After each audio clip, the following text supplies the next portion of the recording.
Good afternoon, everybody. Thank you for joining us. This is hashtag No Limits. Hashtag No Limits is about people whose society has placed limits upon, but who have busted through those limits. Ophelia says in Hamlet, we know who we are, but not who we will be. And I believe that to be 100% true, and that there is not a better example of that than the caterpillar turning into the butterfly.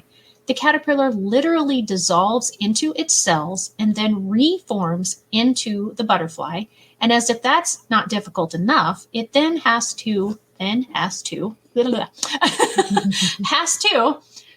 struggle to get out of the cocoon in order for its wings to be strong enough to fly. And so none of that is easy, but neither is busting through limits that society has placed upon you. And today, my guest, Wendy Andersen, never anticipated becoming a force to be reckoned with, as she told me in her bio, which I find absolutely awesome.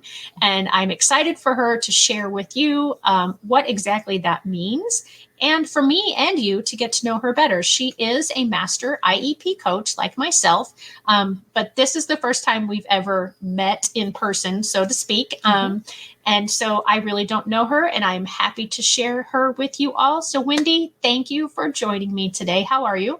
I'm doing well. Thank you. Thank you so much for having me on the show. I'm excited.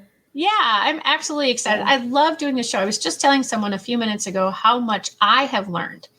You are, it says at the bottom there, episode 86, and I have met some incredible people and heard the most amazing stories of busting through limits. And so I know that yours is going to be just as wonderful. And it's just, I'm so happy that there are so many stories to tell. Right. And I'm excited for you to be able to tell your story. So tell the audience a little bit about yourself. Yeah. So my name is Wendy Andersen. I have 3 children, and I live in a very small town in Iowa that no one's ever heard of. So we just say we're kind of by Omaha, Nebraska. Oh, okay. And so, through the pandemic, we have homeschooled all 3 children, and that's been incredible and part of our story. Our kind of story starts out, and you can direct me in a different way, is our firstborn son, Dexter, was 6 months old when he was diagnosed with a rare genetic condition called tuberous sclerosis. So he had, at the time, non-cancerous tumors in his brain and his heart. The ones in his heart have dissolved. Unfortunately, that doesn't happen in the brain. And so he still has tumors in his brain, but they can happen anywhere throughout his body. That was diagnosed because he was having some seizures that we later learned were infantile spasms, but they're one of the most debilitating type of seizures out there. And then when he was 5 years old, he was diagnosed with autism. And so that's where you'll hear us say, like, in a matter of 36 hours, our seemingly normal life was turned completely upside down with this diagnosis over a weekend.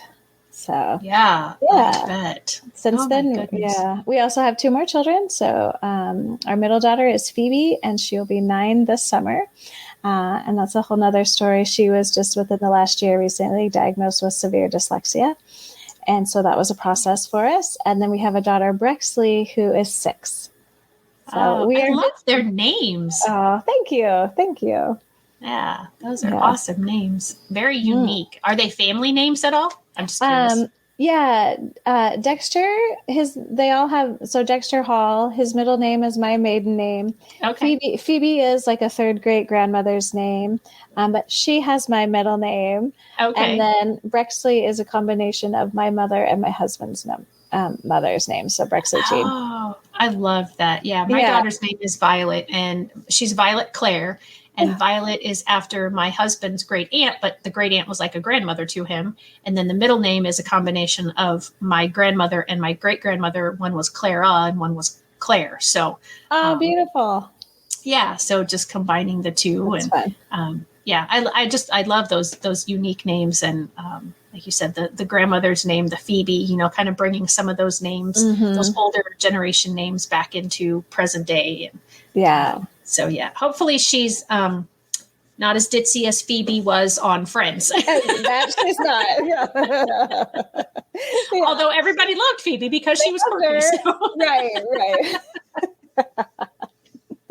Yeah. Yeah. So I forgot the business side of things.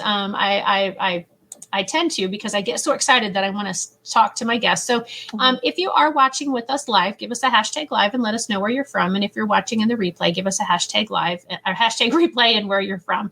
And if you have any questions or comments, please be sure to leave them in the chat. And if it is on the replay, I will make sure that Wendy sees them and receives them and has a chance to answer if they are questions. So please be sure that you are leaving those comments. And the more kind of things that you chat and leave us, the more the algorithm picks this up and says, oh, the people are interested in this. I'm going to share it to somebody else. And so the more of that sort of stuff that you can do, the better for Wendy's story to be heard by as many people as possible. So tell us a little bit more about Dexter. Yeah, Dexter. People ask me this question, and my first reaction, I just smile. I'm like, he's just such a sweet, loving kid. That when he was born, we had no idea. For 6 months, he was just right. He was just a regular baby like any other babies, and so and still just love him to pieces. He's 13 now. So we have a teenager in the house, and so that's been have fun with that. I know that's a journey in itself. We're learning. I'm also learning that 13 is like this magical age for services. Really? When all of a sudden they're like, oh, he's not a child anymore. And so we need to move up, or we cancel these things, or we don't do these things. So there's a lot of learning that as I'm moving into the young adult transitioning kind of age, that we're learning a lot of things with that too. So yeah, he was diagnosed with autism later in life, not till he was 5. Interesting tidbit is individuals with tuberous sclerosis have a 50% chance that they will have autism. So it's a very high in the TS population. Yeah. A lot of autism studies are done with TS kids because there's such a high percentage of individuals with it. And he also did not present, I say this like classically. So all of the things that are on the checklist, it wasn't necessarily him.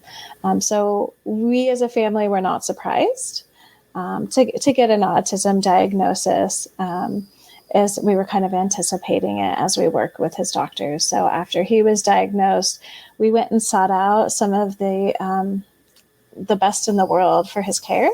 It's 1 in 6,000 individuals actually have a TS diagnosis. And so his primary doctors are in Cincinnati that we work with there to get the best care that we can for him and to help us out with all of these things. So, wow. Yeah. So how much of a journey is that from your home to Cincinnati? Yeah, it's about, I think it's like 14 hours if we were to drive. Yeah. And so sometimes we fly, sometimes we drive, make it like a little vacation. We've done the last 2 years with the pandemic. We've met with them virtually. We are going to go there again this year. So we're going to make it like a little vacation trip. Okay. And have fun. So, but they're incredible.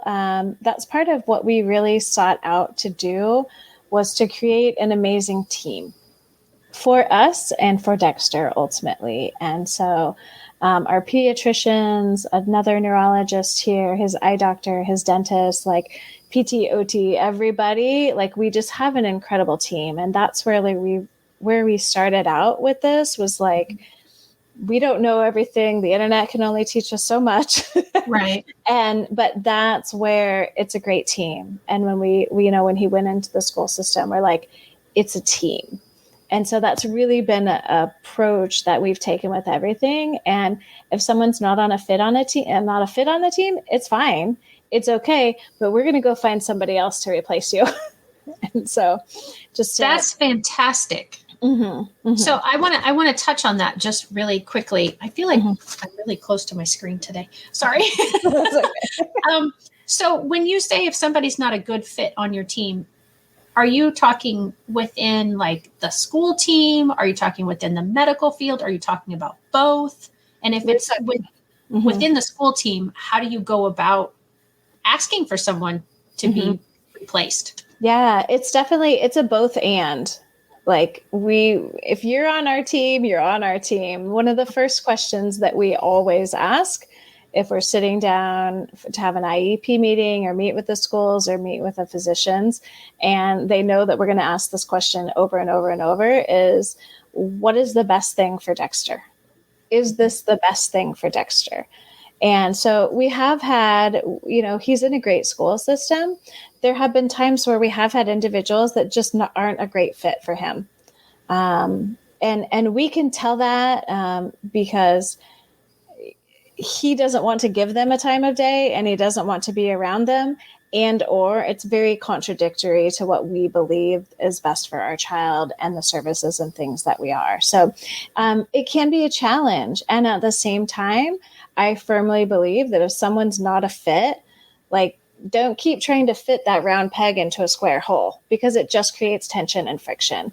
And so we did at one point, like, I say this, I know how to play the game, right? Because it really is a game. Yeah, unfortunately. It's a game. It's a system. I know how to play the game. We've done A through Z, or we've done A through C, like whatever it is, this just isn't working. And so there are times where I've had to go to the school administrator, like the principal, or I'll go up to the special education director. I've gone to the State Department of Ed. I've gone to the area agency. So like whatever it is, where it's like, okay, this individual just is not working for my child. And let's like all acknowledge it, because we can all see it. Yeah. And so whether we need to switch teachers, whether it was a para, just whatever wasn't working. And we just approach it from that place. And really, like, I send them my love. I don't think that you're a bad person. I don't think you're purposely trying to wrong my son. It's just not a right fit. And so the faster we can all acknowledge that and get into a right fit, the easier it's going to be for our child. And quite frankly, let's be real, for us as parents to get into a groove. Right. Like, let's not keep fighting something that's not working. Let's figure out a way to make it work. That's so amazing. And I'm so thankful to hear that is working. And that there are situations where people have been, hey, this isn't working. And they have stepped aside and allowed someone else to come in, because I don't typically hear that. Normally, you and I both being master IEP coaches, both having our own businesses, I get parents more often that are calling and saying, my child's teacher and my child just do not mesh, but the school is absolutely refusing to put them in a different classroom because, we're 2 months into the school year, or, we're, well, there is only that teacher is possible, I mean, and where I am, and I'm thinking possibly where you are too, because you said you're in a very small town that no one's ever heard of. I have the same situation. We only have, in a lot of the schools in my area, one teacher per grade level. So we don't have our families don't have the option of even an other teacher, let alone multiple other teachers. Right. Well, and it's an interesting point and a unique one to us too. When my son was getting ready to enter kindergarten, I'm like, oh gosh, he's a 7th grader now. When he was getting ready to enter kindergarten, we went to the school in the town that we live in. And after a few meetings, we just knew it wasn't the right fit. And it was, no fault. We could just tell it wasn't a right fit. So we actually open enrolled him into a school district that's 25 minutes away. They offered to, I say ship him to another school. Right. I just said transport. Transport. Thank you. That's the more correct word. So they offered to transport him to another school, and we're like, our son is 5. We're going to take him to another school. So we did actually open enroll him into a larger school district just to have more options. And I know that's not an option that everybody has. And I have been in meetings with individuals where I, as an outsider, just had to say, okay, let's stop. Realistically, what are the options? Because us trying to stay on this path is not going to work. And we can all see that. And so really trying to create the possibilities. Anything is possible when we're all coming from a powerful place that's creative. And first and foremost, what is best for this child? And so when we pull everything else away, that's all that matters. Yeah. And that's so awesome. And those are limits that are placed on a lot of IEP teams, is that this is as far as you can go. Right. And they hit that ceiling, and they're not willing to peel back and say, okay, let's look at this from this angle, or let's start back at ground zero, and see what we can do. Right. And so, and I truly believe that it's the approach that you take that has probably helped garner you some of these things, because I think so often, and myself included, I get frustrated.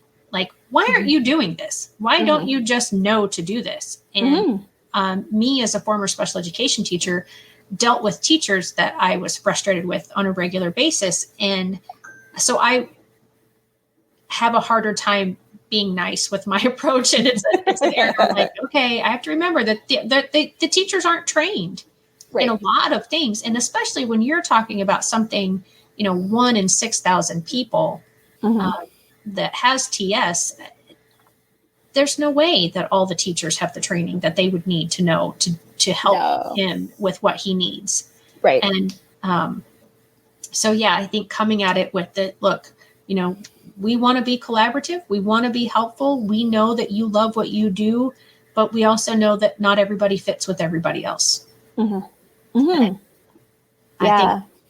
I think that's, for anybody who's watching who might be having a similar struggle, try that approach. But also, I'll be giving you Wendy's website address in a little bit. So, you can also reach out to Wendy and, ask her for advice as well, because it sounds like, he's pretty successful, and you have a good team and have had a good team.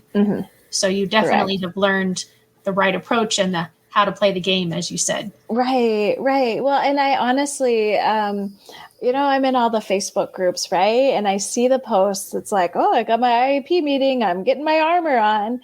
And there's, in my head, I get it. And in my heart, like, I break for them, because no one should have to be ready for a battle, gear up, or any of those things. Like, we're talking about a child and what's best for a child. And I truly believe that, like, no one's trying to wrong them. They're doing the best they can with the knowledge they have, and we can all grow in knowledge. Right. And so, like, let's do better. It's, the pandemic has been very interesting on all kinds of fronts. Oh, yeah. But, in my family, my son's immune compromised. He's on a medication that's basically like a daily chemo to keep the tumors shrunk. And so we chose that when he was 3 years old, as opposed to having brain surgery. And 10 years later, like, we've avoided brain surgery, and that's what we wanted to avoid. We're like, if he ever has to have it, we want technology and research to catch up with where it is for the best possible outcomes. Yeah. And so he's immune compromised. So immediately, like, our family shut down. We have our house and grandpa's house. And, we're slowly integrating back into society and things, but it was, shortly after everything started, God bless them all. Like, we knew they're doing the best they could. The whole online schooling thing for the rest of that year was not going to work, especially for us, with my son. And so, we reached out and said, hey, we're going to get an online homeschool curriculum. We're taking it upon ourselves. We're going to keep this education thing. We know it's important, and we want to keep going. And so we sought out, and I know the testing, right? Again, like, I am a former teacher. Many lives ago, I taught. I've been through the IEP coach training. Like, I'm on top of the data. I'm on top of this. And I was told, well, he's just below grade level. Well, when I said I need to purchase a curriculum and I need to know what grade, I was told about 4 grade levels below. Oh, no. So that brought up the conversation, like, your idea and my idea of just below grade level are very different. Yes. And so we took my son, we started him back in 2nd grade with math, reading, comprehension, all of those things, finished out that year. Last year, was it only last year? It seems like it was many years ago. Like, we tried our hardest to do the virtual school thing, and it just it just was not working. And the teachers were trying their best, but it just was not for him either.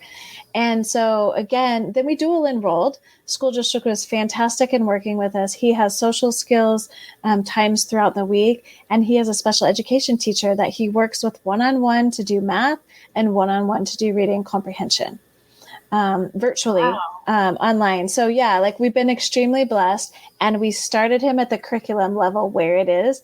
And last year, because we still do the school testing, he jumped 2 grade levels. Oh, that's so amazing. And we just got, so same thing again this year. He's not able to go into the school systems yet. And that's, I guess, the question, right? And so we just got his testing reports on comprehension in this last year with what we've been doing and having the one-on-one special education teacher in reading comprehension alone, 196% growth in 1 year. Oh my gosh, that's incredible. Yeah. And math, I think, was like 156% growth. I don't have the exact numbers on me because that was a few weeks ago. But it's like, when we really teach a kid where they are, there's growth. And so although my child was in 5th grade, like he wasn't 5th grade material. And so, this is my philosophy, and it may conflict with others, but I'm like, let's not dummy down 5th grade material so he gets it. Let's teach him 3rd grade material so he can grow. And so he's had massive growth in the last 2 years, and he's almost at grade level with all of this growth. And so, I mean, that does have us questioning, like, what we're doing is working, right? And so I don't know, we'll see what the next year brings and the pandemic numbers and all of that kind of thing. We also, so my daughter was in 1st grade, I have to kind of remember, and just struggling. I mean, we had a girl who was happy-go-lucky, loved to sing, loved life, enjoyed learning, education, like all the things, right? Mm-hmm. And all of a sudden she was like hiding in her bed and not wanting to get online and hated learning and didn't want to have anything about school. And she stopped singing. And, we were working with the school. Something's going on. Children are reading. She's not quite reading yet, but if she can hear everything, right, she can answer the questions. She's a 1st grader, right? And so like, at the time we were told we can't diagnose dyslexia until 4th or 5th grade. We weren't willing to wait 3 or 4 years to figure out what was going on with our child. The other thing was like, all children are struggling during the pandemic. I'm like, I get that, but this still isn't it. Unfortunately, the school districts in Iowa across the state does not, school psychologists cannot diagnose dyslexia. It's not like a recognized thing. It's just like another learning disability. So eventually we just went on our own, had an independent diagnosis done, paid for an independent diagnosis, and found out that our daughter has severe dyslexia. And this is everything that we've been seeing is a product of that. Right. And so, now we look back at the checklists and we can see, oh yeah, absolutely. But even I talked to my friends who are teachers, and there's like, you know what, at the elementary level, they're like, we just don't know anything about dyslexia. Right. And it breaks my heart because how many children potentially could have dyslexia or other learning disabilities that just aren't getting recognized because all children are struggling right now. Yeah. And it's such a shame that in Iowa and also in Illinois that you bring up the word dyslexia and the school goes, and I think it's another one of those areas where the training for the teachers has been lax. Mm-hmm. And I mean, dyslexia has been around forever. For years. So, the term and everything. And yet people are scared of that.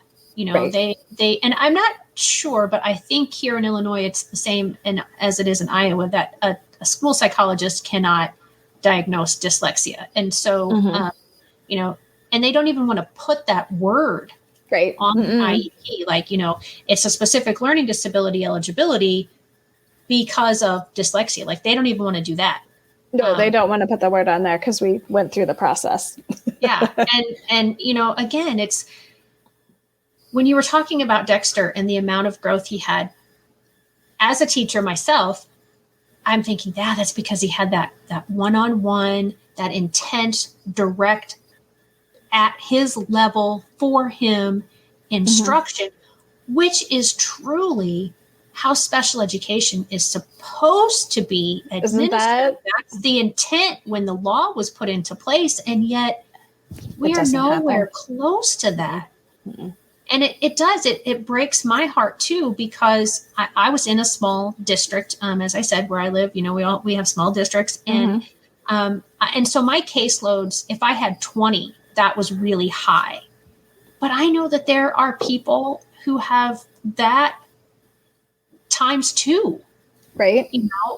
And there was a special ed teacher that I was talking to the other day, and she said she used to teach a high school math class. And there were 20 kids in her math class. Every kid had an IEP, and she was teaching them all the same curriculum. Like, that's not special ed. She's like, I know, but that's what's she to do? She has no help. Right. Exactly. And so we need to fix the system. And I really think the pandemic has brought that out and made that much more obvious to everyone. Yes. And it's a shame that it took something like that. And I'm hopeful but hesitant, because I know how slow the wheels of education have always moved. Right. And now with the pandemic, even though that we've all seen the flaws in the system, I think it's still going to be a long time before the things that really need to get addressed actually do get addressed. Right. Yeah. Unfortunately, it's a very industrial model. I mean, as much changes as they've had at it. Again, I've been in education. I have a sister who's been a counselor and an administrator. Her and I have amazing conversations. It's going to take a lot to overhaul the system. And that's really what needs to happen.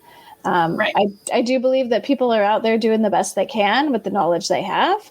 But it's going to take some pretty massive shifts. It is. I agree with that. And that's a shame, because, Dexter's busting through all kinds of limits. Yeah.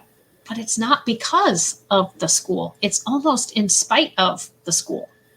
Right. And it's, we share this story, and it comes from a place of love. He couldn't be in a school system. If he could have, he would have been there.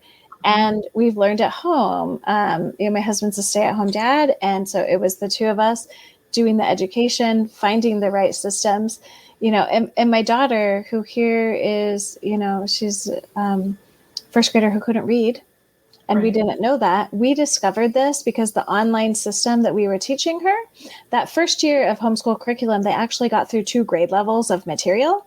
When my daughter started to go into second grade material, even though she wasn't technically a second grader, right? We could just kept going on. It stopped reading to her. And once it stopped reading to her, she didn't want to do school anymore. And we're like, she knew that there was something wrong, but she didn't have the language to tell us. She couldn't say, I can't read. So it was actually another master IEP coach. I saw her post on our Facebook page, hey, I have a friend who's a researcher at the college level, and she's wants to do a study with kids that can't read between this age and this age. And I was like, sign me up. And so we were grateful enough to be able to get into that study. She started working with my daughter in September of last year. And by the end of February, so September to February, 15 minutes, 2 to 3 times a week, 15 minutes, 2 to 3 times a week, one-on-one instruction. By February, she's reading at grade level. She went from not being able to read to second grade level, 15 minutes, 3 times a week. Yeah. I'm like, when you have the right tools, it's incredible. Right. It's incredible. And since then, we've gotten, dyslexia tutors for them that are working on the Barton method, because we're like, this is a lifelong thing. It's not just going to be throughout school. So we really help her crack the code. And then we're working on the confidence, because that's the other thing, I say this lovingly, but my son, he's not aware of things he's not aware of. right? Sure. And so the confidence piece doesn't come into play as much. Well, my daughter, it does. Like her confidence went way down. I say she stopped singing. She has a Right. beautiful voice. So she's starting to sing more. So it's more of that too. It's that confidence piece. We went through the evaluation process because we know the games to play. And so we went through the evaluation process and again, love them to pieces. They're like, oh, we'll put her into a reading group. We're going to start top to bottom, left to right. And I'm like, yeah, honestly, that's insulting to her. Right. She is a highly intelligent girl that has dyslexia that needs to learn how to decode the words. Even like, what curriculum are you using? Well, we just use this regular reading curriculum. It doesn't work for individuals with dyslexia. And so again, like, it's the school system trying to put a round peg into a square hole. It just doesn't work. And that's not what's best for the kids. Right. And so we've had to make some hard decisions as parents. And we've made them, and we're going to have to make some hard decisions going forward, and we're okay with that. But that is like challenging the status quo, like we talked about, right? Right. Yeah. Mm-hmm. And that, again, that's that no limits, my mm-hmm. hashtag no limits. That's why this show is called this, because when we give kids the right tools, they can grow beyond what probably most of us even anticipate. Mm-hmm. Mm-hmm. But we're so used to, because and I'm happy that there is a special education law, mm-hmm. but it's flawed, as any law is. I mean, you can't, a big encompassing law like this, at least. Right. The word appropriate, that's what it says. It's a free, appropriate public education. It's not free best public education. Mm-hmm. And oftentimes I think the schools rely heavily on that appropriate because, again, there's such a broad definition of that. Right. And if the child is making even the tiniest little bit of progress, they're like, well, it's appropriate. They're making progress. Right.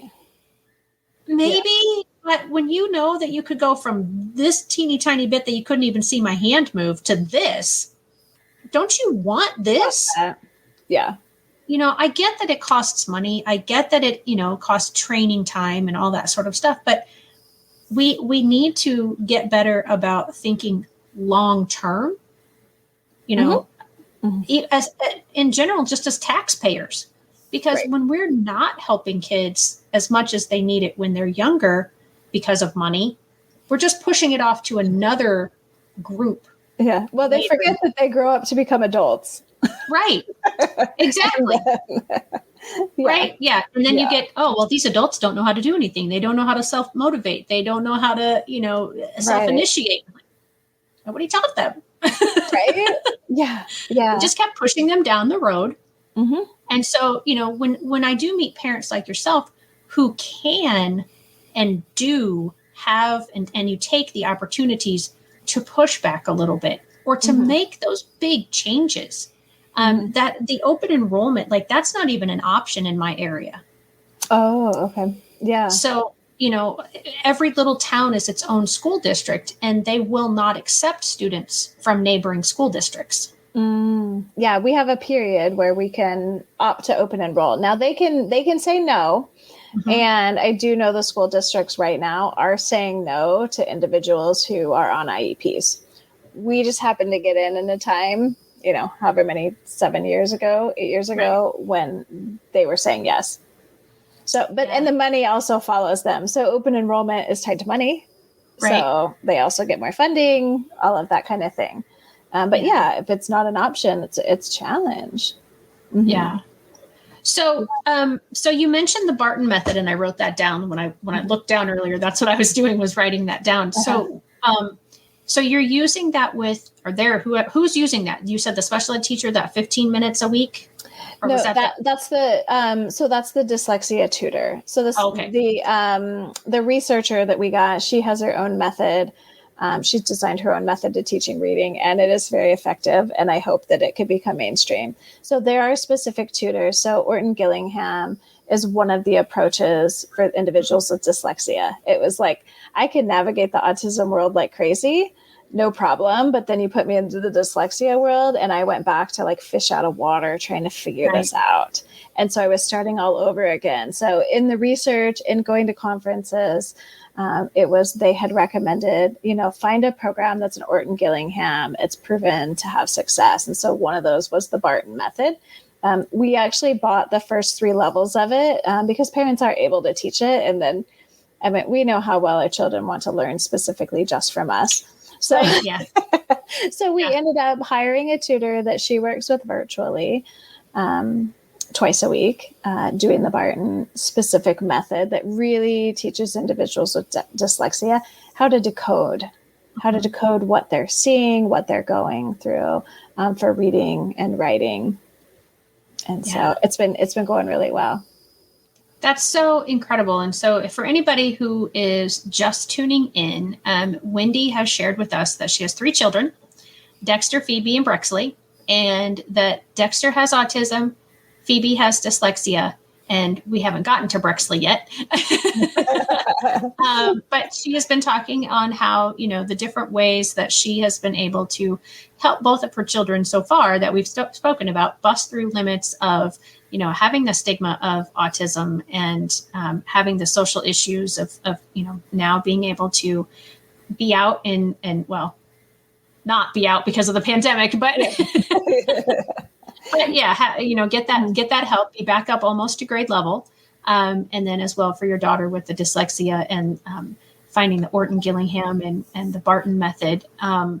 So I want to keep talking about the 2 of them because we still have a little bit of time, and I don't know how long Brexley's story is, or if there is a story to tell so much there, but with Dexter and Phoebe, so you've been homeschooling them, but you have, and this is something too, depending upon your state, homeschools are recognized as schools in some states. And so you can co-enroll or duo-enroll, I think is what dual enroll is what you called it. With the public schools so that you can still get some services. And so that, I know that's what you said you were doing with Dexter. Now, you're not doing that with Phoebe because you have this outside tutor, or are you doing some stuff? Yeah, so the girls are technically dual enrolled. We kept them dual enrolled for extracurricular activities in case we needed something.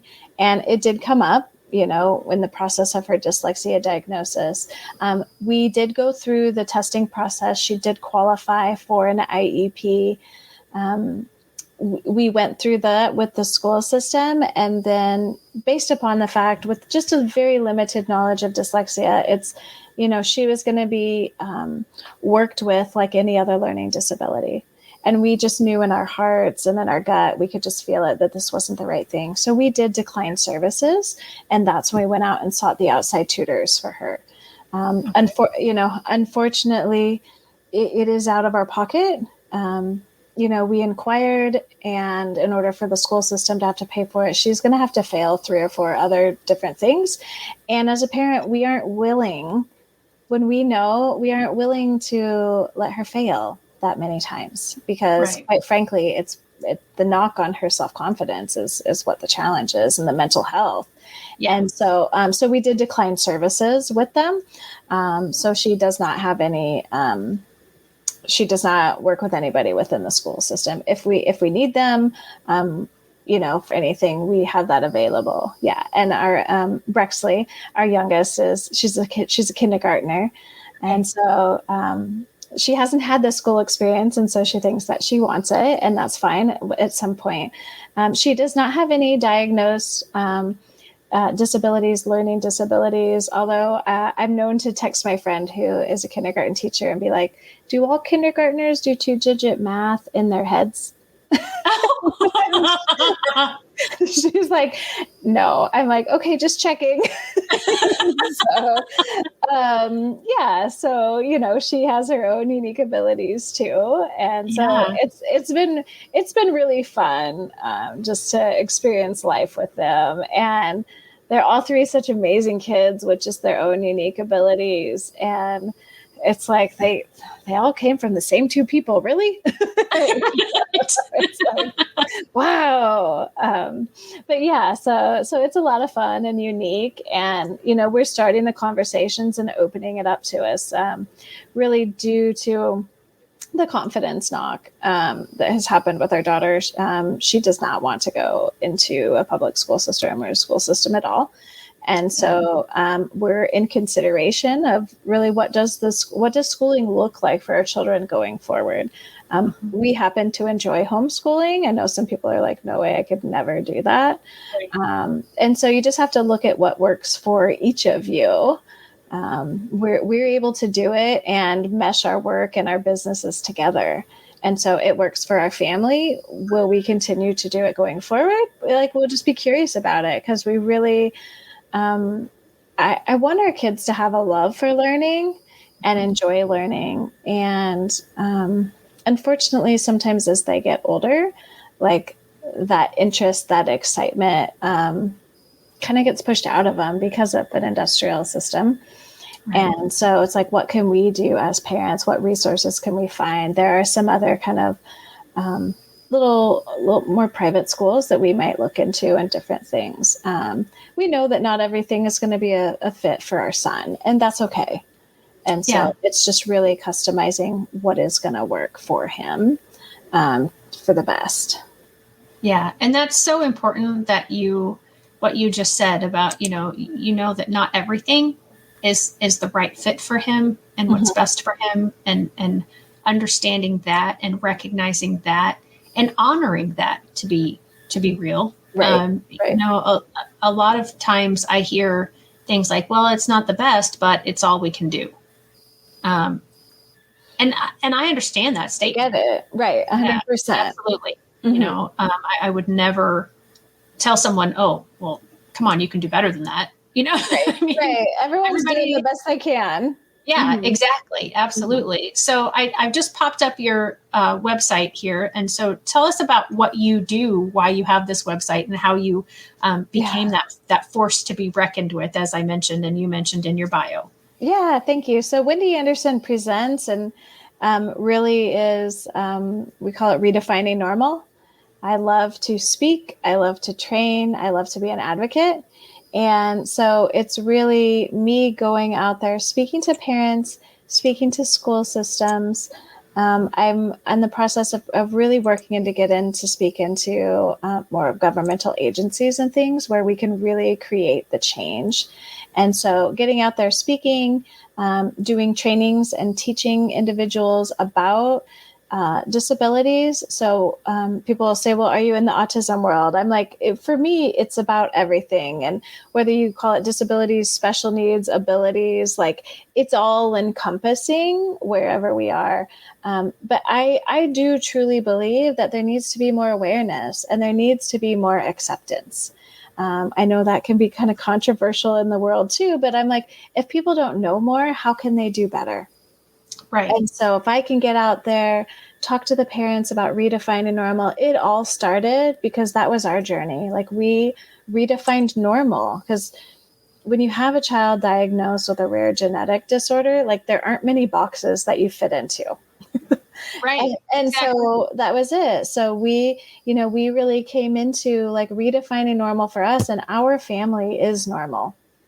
And quite frankly, I love to say, like, what is normal anyways? It's just a setting on the washing machine. Yeah. But like our family is normal. Our son has taken pills, 36 pills a day since he was 4 years old. He hated taking the liquid. So at 4, we taught him to take pills. The ambulance has been to our house and friends have had to come take care of our daughters. So it's like normal is whatever your family is, and just accepting that, and things just kind of relax and it's a little bit easier when you stop living by those societal pressures so much. And so it's like, we go out and see different things, and you know, if my son can make it, like he makes it. If he doesn't, we leave. We went out and tried. So we also Right. started a nonprofit called Dexter's Dream Foundation, where we organize and create events for families of individuals with disabilities. And it doesn't matter what the disability or the special needs is, but pre-pandemic, we were having a bowling league. We would have movies. Since then, we found some outdoor stuff to do. We're renting the splash pad at our zoo. We have an incredible zoo. Oh, wow. Yeah, we have a pumpkin patch day. We've done like fun kits for families. And so we do all that through the nonprofit. And then I'm also working with 3 other incredible women. We're creating an amazing complex that's going to have a splash pad. It's going to have a memorial trailhead and trail system for a young individual who was actually killed running on the streets in our town a few years ago. So his mom has teamed in with us. We are going to have an all-inclusive barrier-free playground that's going to like be so incredible. We're going to have an adult changing table because I'm like, I want everybody to be able to come and utilize this. And we also are adding a miracle field to it. So it's going to be about a 2-acre complex. And yes, in this town of 1,000 people. So we are in the process of fundraising for that and getting the money for that. And that'll be incredible. So we got a lot of stuff going on and it's all super exciting. And I did not realize that you were a fellow author as well. So this is very cool. Yes. Redefining Normal, the Kindle book. So you can see here that it's available through Amazon. And I just found that on her website as I was just scrolling around looking at different things. I didn't realize that it had gone to a funny screen until I popped back over and saw that it. So I'm not sure why that happened. I apologize for that, but so that's available through Amazon, and then through her website. There's lots of things going on now. I didn't see anything about the foundation on that website. Do you have it on there? Did I miss it, or is it a separate site? It's dextersdreamfoundation.org. Actually, hopefully my website gal right now is in the process. We're in the process of upgrading that website. Okay, so I won't look for it. Yeah. So Dexter's Dream Foundation and Wendy Andersen Presents will be connected soon. And so, yes, exciting things. There's a lot of stuff that goes on in this brain, and then we're just working out timetables to make everything happen. Just more ways that we can help families because we get it. Our lives can be really challenging. And at the same time, there's so many ways that we can support each other and empower each other.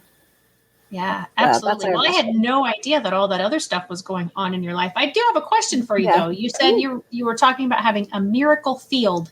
What is that? So miracle field is, the other word for them is like all play fields. So it is like a rubberized surface. So it takes the barrier of the grass and the dirt and all of that.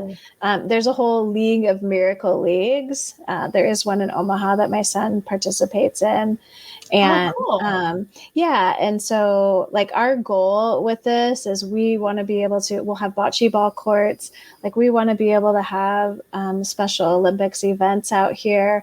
We want to be able to have wheelchair events and games and literally no barriers.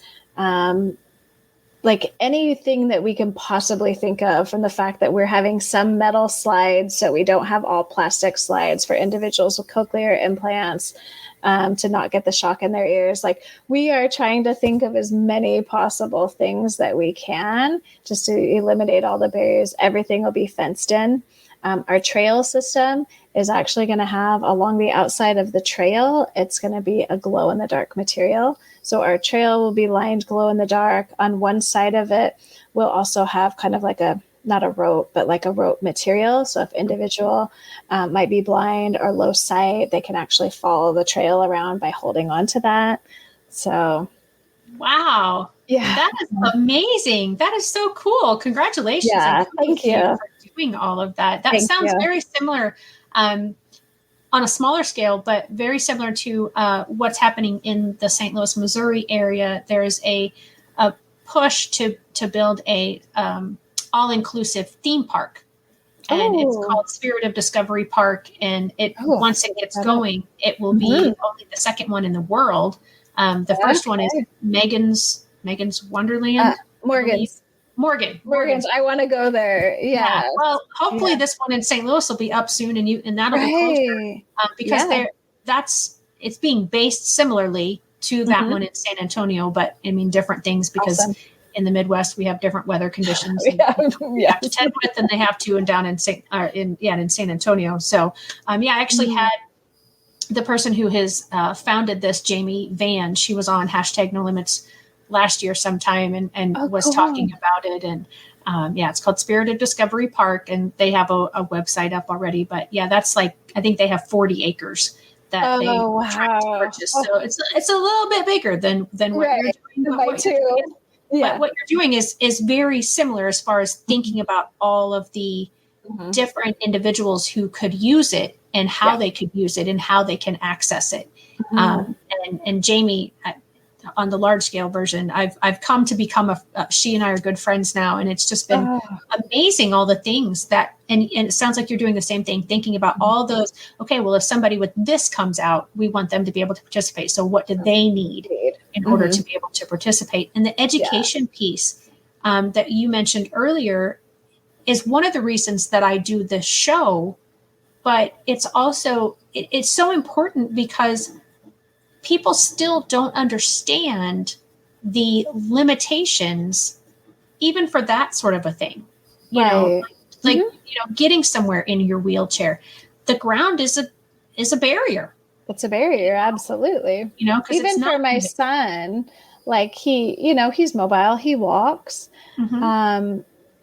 but he is weaker. Right. And so having thick grass or the tires or the gravel, it just poses a challenge. Absolutely. Right. Yeah. Oh, that's so cool. Yeah. That's why I said I've loved doing this show, because I have learned about all these great things that are happening all across the country and actually around the world. I've had a few people from overseas. I've had a few from Australia and a few from England. And I think those are the only two countries where I've interviewed people, but I know people watch in other countries as well. Right. And the companies and the job opportunities that are popping up all over the place, and I'm sure with your place and at Spirit of Discovery Park, that's one of Jamie's things is we want to hire people with disabilities because their jobless rate is like 3 times or something. The other, I'm gonna say other jobless rate. Right. Yeah. But just getting the information out there to people about what everyone's abilities are. Take the dis off of it and focus on the ability of every person and how that person is able to contribute in whatever is their way to do it. Whatever. Yeah, absolutely. Amen, sister. Well, we still, if you want to continue to talk, we still have a few minutes. So I want to make sure, as I always try to do, that anything that you thought you wanted to say or that you definitely wanted to get out in regards to the limits that your children have busted through, the things that you have busted through, any words of encouragement, any sort of thing. This is like the wrap up. We've got some time, so you can go ahead and say it now. Yeah. Well, my number one is always redefine normal. And really, quite frankly, define what it is. It's this thing that no one really knows how to define. Right. The other thing that we talk a lot about and that I share is I like to say, set the intention and release the expectation. So that's amazing. Yeah. Set the intention, release the expectation. So whether it's you're going to go to an event, I'm going to set the intention that we're going to my niece's wedding, and then release the expectation of what that actually looks like. When Dexter, I think he was like 3 or 4, maybe a little bit older, I can't remember, my niece got married. And of course we're going, right? And what that exactly looks like is we made it through the wedding. He took a nap during the wedding after my other niece carried him down the aisle as the ring bearer. Aww. And then he fell asleep. And then we, stood outside the reception playing sidewalk chalk, because we always take sidewalk chalk and balls wherever we go because the music was too loud. Like, Right. and it was completely fine. We all had a good time and we got to enjoy it. So many times I hear families like, oh, we would never go do that. Like, go try it, but just release the expectation of what it actually looks like. I had so many tears go through my eyes when we were able to do the movies. And one girl's, her care provider brought her to a movie because she had never been to a movie before. And just to sit there and watch this little girl, I can't remember. It was like, maybe it was like, I think it was Frozen 2. Okay. And so this little girl to be sitting, she was in a wheelchair, to be sitting there just watching Frozen 2 for the first time. And she was like engaged and enthralled and so excited throughout the whole time. Like that brought tears to my eyes that we were able to provide a safe environment for her to experience that. And it's like, go experience things. I think we actually, it was like 4 or 5 movies that we went to before my son actually like stayed for the whole things. And that was because it was Angry Birds and he loves Angry Birds, you know, or like we'll go to a park or we'll go, you know, we'll go try things. And you might have to try them numerous times. And there have been times where my husband and I get in the car and we're like, well, yeah, that didn't go very well.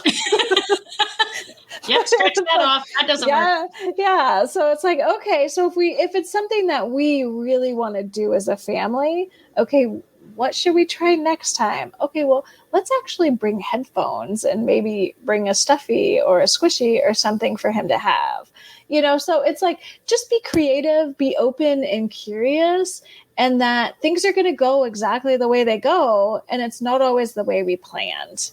And that's okay. Like, it's not a failure. You're doing the best you can. Quite frankly, our children are doing the best they can. And so just keep experiencing life in the best that you can. Like, we've had to get really creative experiencing life these last 2 with a child that's immune compromised. And we still do.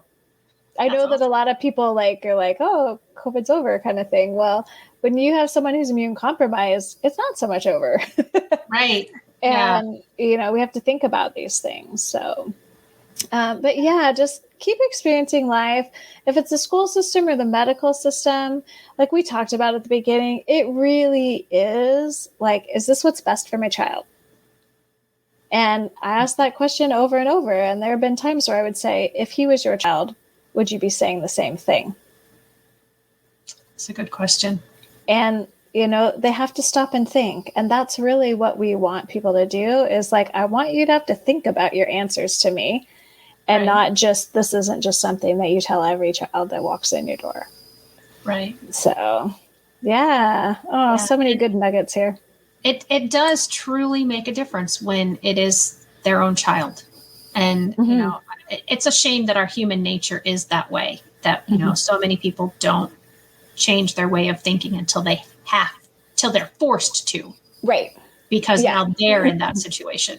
Yeah. Absolutely. But I love that. Set the intention, release the expectation. Yeah.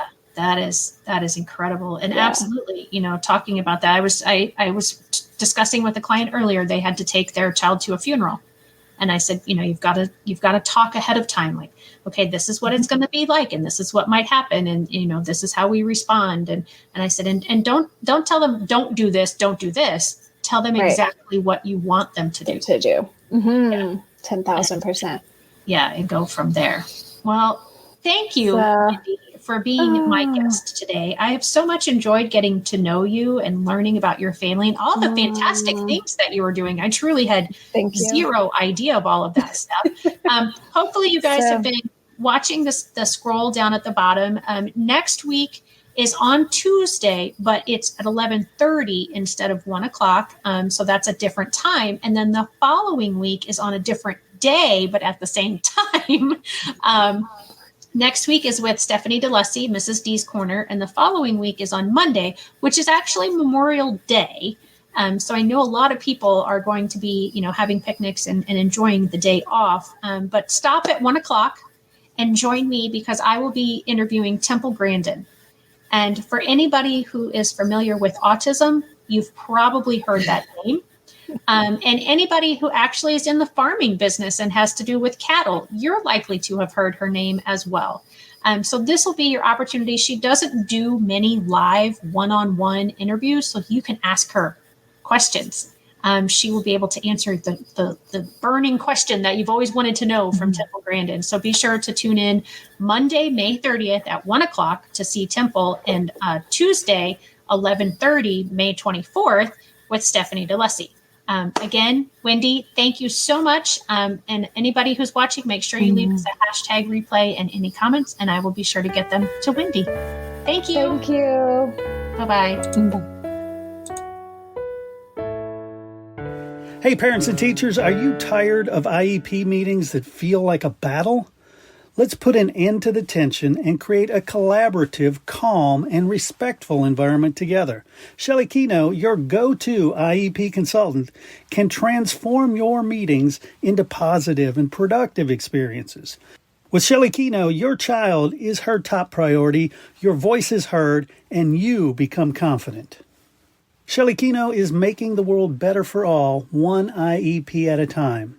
Visit www.shelleykeno.com for more information and set up your free 20-minute consultation today. That's shelleykeno.com, SHELLEYKENOW.